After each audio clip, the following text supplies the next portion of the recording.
नमस्कार दोस्तों, मैं विवेक कुमार आपका वीके इन्फॉर्म्स चैनल में बहुत बहुत स्वागत करता हूं। मेरी कोशिश रहती है कि आप तक बैंकिंग से जुड़ी तमाम जानकारियां बहुत ही सरल तरीके से लेकर आऊं और आप तक ये पहुंचाऊं जिससे आपकी जानकारी बैंकिंग के बारे में बढ़े।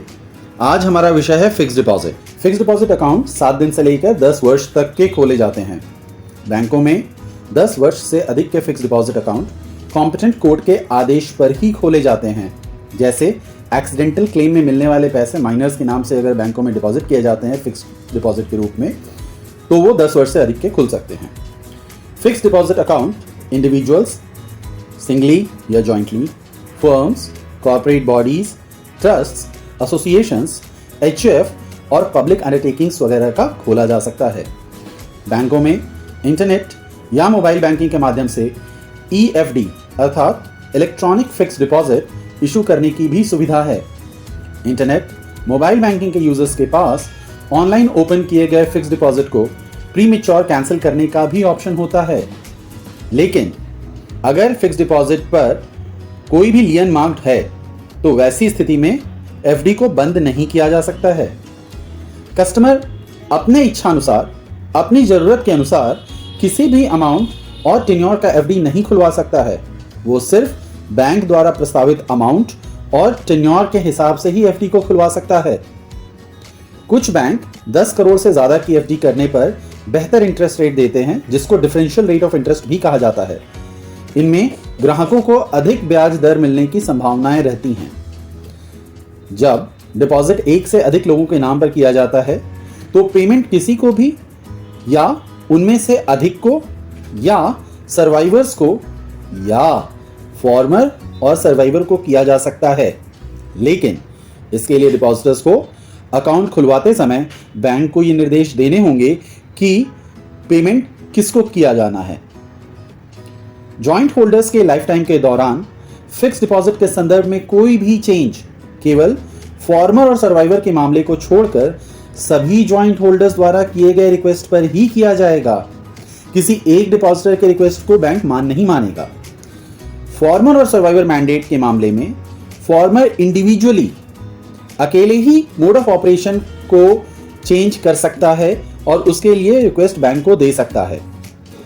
अकाउंट होल्डर्स में से किसी एक की डेथ के मामले में सर्वाइवर्स के फ्रेश नेम जोड़ने के रिक्वेस्ट को केवल एक बार बैंक द्वारा अलाउ किया जा सकता है, वो भी दोनों सर्वाइवर और जो नया व्यक्ति है उससे जॉइंटली रिक्वेस्ट मिलने पर। अर्थात सर्वाइवर और person to be newly added और बैंक को डिसीज्ड अकाउंट होल्डर के लीगल एयर्स और रिप्रेजेंटेटिव्स के किसी भी क्लेम के अगेंस्ट गार्ड करने के लिए दोनों से एक स्टैम्प्ड इंडेमनिटी बॉन्ड मिलने के बाद ही किया जाएगा। किसी भी मामले में फिक्स्ड डिपॉजिट के ओरिजिनल डिपॉजिट की अमाउंट या ड्यूरेशन में किसी भी तरह का बदलाव बैंक के द्वारा नहीं किया जाएगा, मतलब कि वो यथावत रहेंगे। कोई भी व्यक्ति जिन्होंने 60 वर्ष की आयु पूरी कर ली है, उन्हें फिक्स्ड डिपॉजिट पर हायर रेट ऑफ इंटरेस्ट का लाभ प्राप्त करने के लिए बैंकों द्वारा वरिष्ठ नागरिक के रूप में पहचाना जाता है और उनको बैंक सीनियर सिटीजन की कैटेगरी में रखता है। वरिष्ठ नागरिकों को सभी तरह के फिक्स्ड डिपॉजिट पर आधे % का अतिरिक्त ब्याज मिलता है। वरिष्ठ नागरिकों का एक नया फिक्स्ड डिपॉजिट खोलते समय बैंक इनमें से किसी भी डॉक्यूमेंट को उनके आयु के प्रमाण के रूप में जमा करवा सकता है।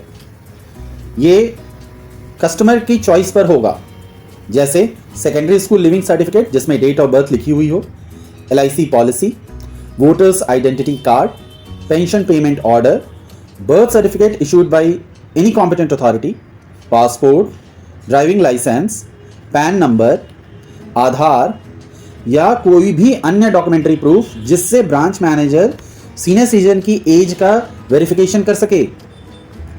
आधे % का अधिक ब्याज दर नए फिक्स्ड डिपॉजिट और पुराने फिक्स्ड डिपॉजिट के रिन्यूअल दोनों पर मिलेगा। यहां तक कि अगर फिक्स्ड डिपॉजिट के दौरान किसी आयु अगर 60 वर्ष की हो जाती है तो कुछ बैंक उसी दिन से, उस समय से उन डिपॉजिटर्स को आधे % का अधिक ब्याज देते हैं।